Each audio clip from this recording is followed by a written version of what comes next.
Hello, and welcome to round 2 of the Parenting Roundabout podcast. I'm Terri Morrow, and I'm here with Catherine Holeko. Hello. Usually on this podcast, we talk about parenting issues, but once a week, Catherine and I like to get together to discuss TV, movies, books, and other entertainment topics because it's nice to talk about something other than parenting for a change. This week, we were going to continue with our watch of the second season of Veronica Mars with the episode Green-Eyed Monster, but Hamilton came out. Hamilton!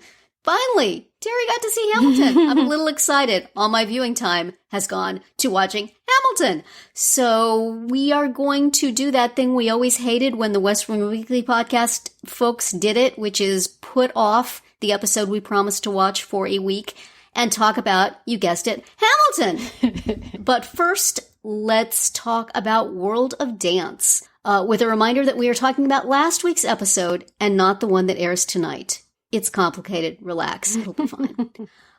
So this was the first round of Duels, and oh my goodness, how many rounds of Duels are there going to be if they only got through 6 acts in this episode? There were a lot that made it through to Duels, weren't there? Unclear at this point. I can't really keep track.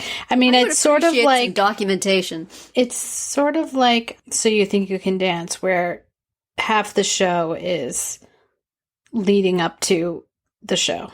You know, the auditions and callbacks and duels are all part of the whole process. So right. Yes, for listeners who don't remember, we have never watched this before, so we are new to all the ways and means of World of Dance, and will be constantly surprised by things that probably, if you've been watching it a while, are old news to you. Although it sounded like they started the duels fairly recently. I don't know. Maybe. It makes me laugh because is this, the dance circuit has to be like sports like skating and stuff like that, where these people see each other all the time in competitions, right? So they're acting like, well, they're all like they're sharp rivals and they hate each other. And it's like, that they do this all the time. And so it's really just made up. But I could do without that, really. I think that's kind of silly. But which the ballet people at the end could not keep up the farce of that. No. They're like, this just ain't us, y'all. The Latin dancers and the hip hop dancers can get away with this stuff, but not us. Yeah, it ain't us. They were cute. They were very supportive of each other. The dueling. They were the dueling contemporary / ballet, whatever you want to. Yeah, that was weird having a single against a pair. It seemed to me that there was another contemporary ballet pair and that there was at least one other contemporary ballet single. Why they didn't match them up unless they want to manipulate who gets in. Mm-hmm. Well, we're very familiar with that strategy. So yes. And coming as a guest rescue judge for this round is Twitch. Hey, Twitch!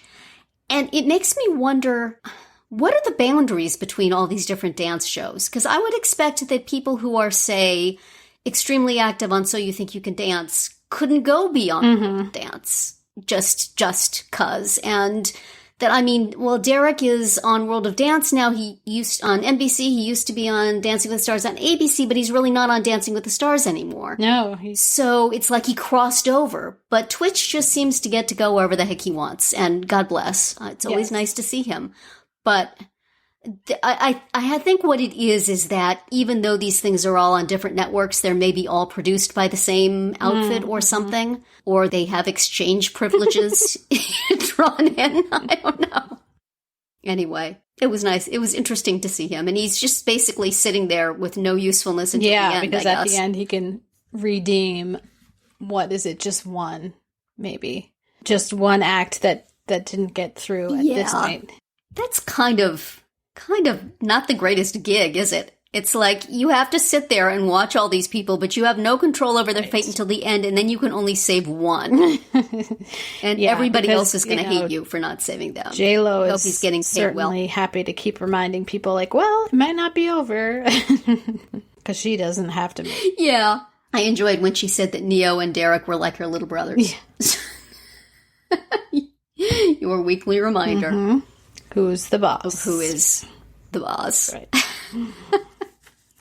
But all the dancing, I thought, was good. I was a little surprised that the first to perform in each of the 3 duels was the one that went through. I thought they should mix it up a little bit, just for appearances. Right. But then I guess, if it's a pattern, it's a pattern one way or the other, and so it doesn't really matter. But yeah, we'll have to see what happens next time, because this was only part of it, so there will be more. Mm-hmm. But in most cases, I think maybe I'm not sure about the contemporary, the one guy versus the pair, because I liked both of those.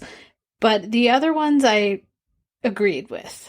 Yes, I did too. Exactly the same. I agreed completely with the first 2, and then the third one, I could go either way. I really like that pair. They're just beautiful. But, you can't say to the first guy, we want to see tons and tons and tons of emotion, and then the pair is beautiful, but they're not super emotional just because they're much more balletic. They're much more ballet-y. And so there's a coolness to that. And, but it's just so gorgeous. They just have such lengthy limbs with which they are able to do amazing things that look like they should be impossible. Yeah, I mean, because this, I guess it's like So You Think You Can Dance, where the styles are just so vastly different. Right. It's hard to think about those, either the ballet pair or the contemporary guy going up against the new peeps hip hop guys. Yes. Like, how does that work? That's what I'm wondering. Once we get out of the evenly matched duels, because So You Think You Could Dance, they want you to try all the different styles. You can't really just get through on your style. Even in the auditions, you have to do different things. Whereas this seems to be, you're going to do your thing until at least the semifinals. And then, but I don't see them saying to you peeps, all right, now you guys, you're going to do contemporary ballet today. And, and then after ballroom that, dancers. It'll be a tango. Yeah, ballroom dancers, we want to see some classical ballet and hip hop. So it seems like they're going to stay in their lane. Right. And then how do you compare that? I don't know. We shall see, I guess. We have that ahead of us. But I did that You Peeps number reminded me of something that would be like an opening number of So You Think You Can Dance. Yes. Very choreographed. It had a theme to it. It had in-jokes with that theme. That whole thing at the end where they're delivering something to the other team. That was very cutely done. So that was a complete unit there. You don't see much of that on this show so far. Yeah, that was great. Yeah. And well executed. I mean, yes. They just had everything. The other guys were great and fun, but you could clearly see that they didn't have the full package. Yeah, it wasn't as much of a complete package. Yeah, we talk like we know what we're doing, but it'll be interesting to see who winds up getting rescued at the end, because certainly the other ballroom dance pair was very good also. But the first one was just so fast and... Yeah, they were great. Intricate. And they're the ones that have a son named Derek. That's right. Our podcast is sponsored today by Best Fiends, the puzzle app that I am now enjoying on my new, slightly larger iPhone. I was worried I'd have to start all over, but nope. Picked up right where I left off. And I opened my game recently to see the new update. Ooh. It looks like we are in Biebert's Botanical Garden now, which has a very fun summer vibe to it and lots of new challenges. Yeah, it's fun to see what they come up with for each update. Definitely. I'm at level 324 and I just met the turtles. They seem helpful.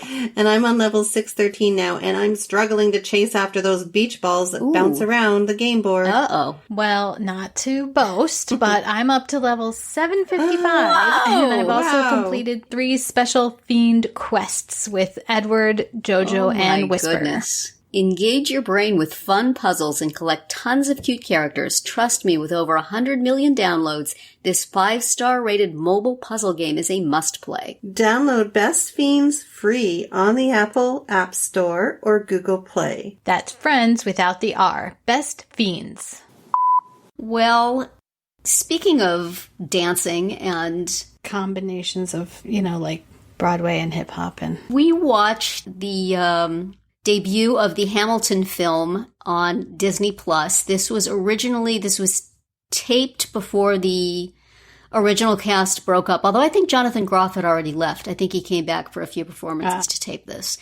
And so it was taped, and then it was going to be a theatrical film in a couple of years, and then they decided to release it on Disney Plus during this time of quarantine, just to give everybody something fun to get excited about. And I'm excited about it. So I have never seen it on stage. I tried and tried and tried and tried to win the lottery, never did, could not justify the expense of buying a ticket. And so I am really happy to finally get to see what this thing looks like after having listened to the cast album many, many, many, many, many times. So many times people made fun of me. And so I stopped for a while. But, so, I've had no idea really what it looked like other than some award show performances and, bootleg YouTube videos. So that was really great. And, Catherine, you've seen it a couple of times. Yes. Live. I saw it. I hate you. I saw it in Chicago, a few years ago during its long stay in Chicago.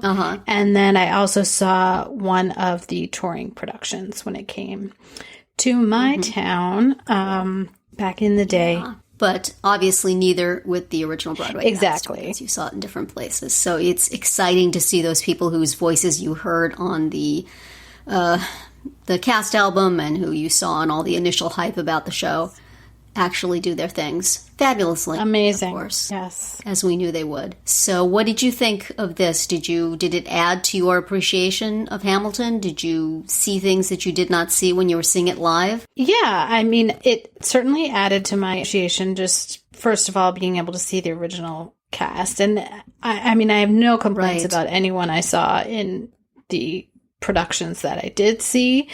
They're all amazing.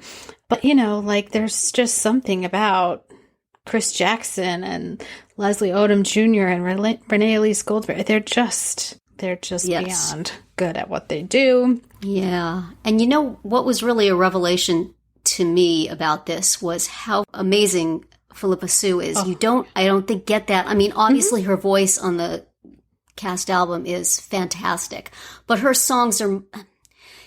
Renee Elise Goldsberry has so much more flashy and personality-filled songs that you kind of get the performance somewhat in just the vocal, whereas I don't think you do with Eliza's stuff. But seeing her on stage, oh my gosh, she was just adorable as Eliza. Just in Helpless, yes, the sort of youthful crushing and infatuation and stuff was just...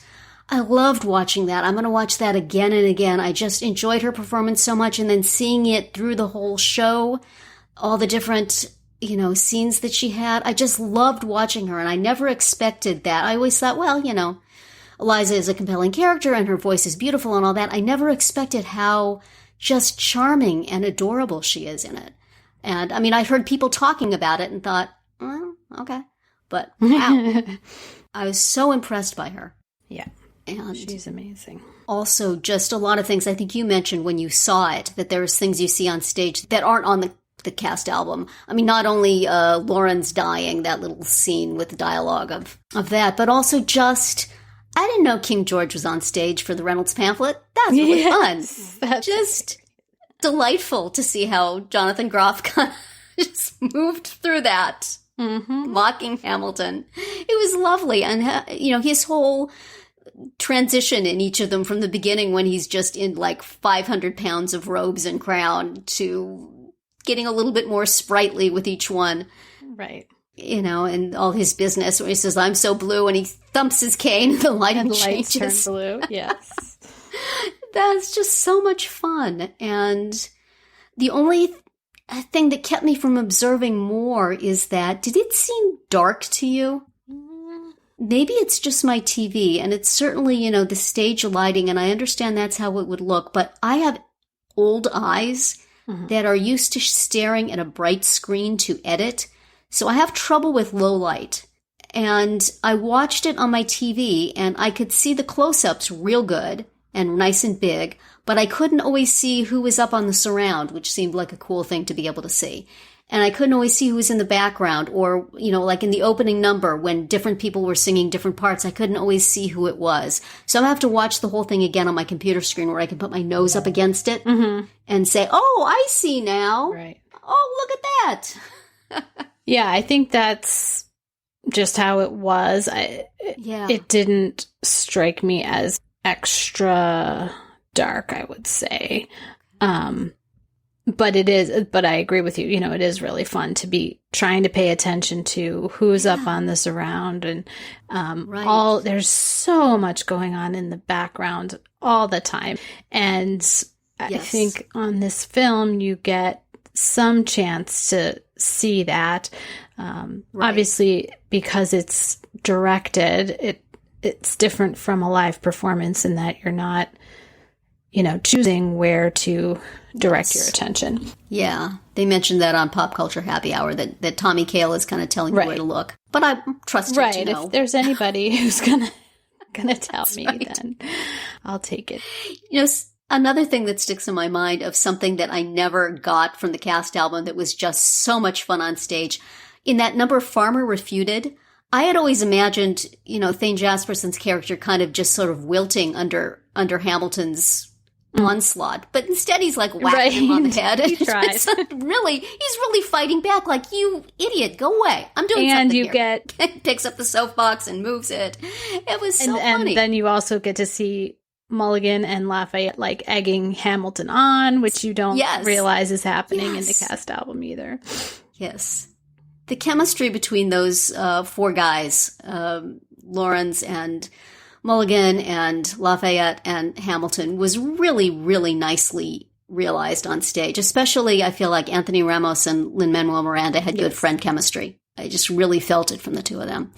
And then also I noticed that Lin-Manuel Miranda has exceptional crying face. Sad, devastated face. Awesome work. You just felt it so much. I thought that was particularly great. Puppy dog. Yes.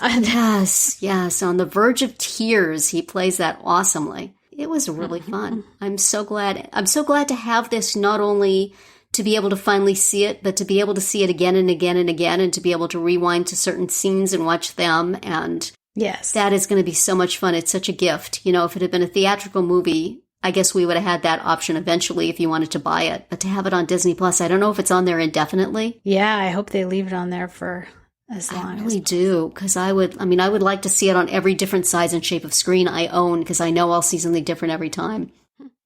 But especially with my bad eyes, I need to get way up close, because otherwise I lose so much. And also, I was watching some of it during the day, and all I could see is my reflection on the TV screen sitting opposite.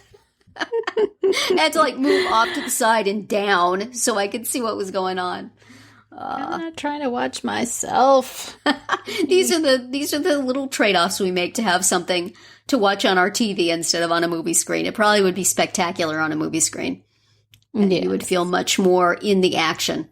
So everything's a trade-off, but I'll take it. Yeah. Very, very And difficult. it does, I think Disney Plus is worth having. I mean, just, there's a lot to it.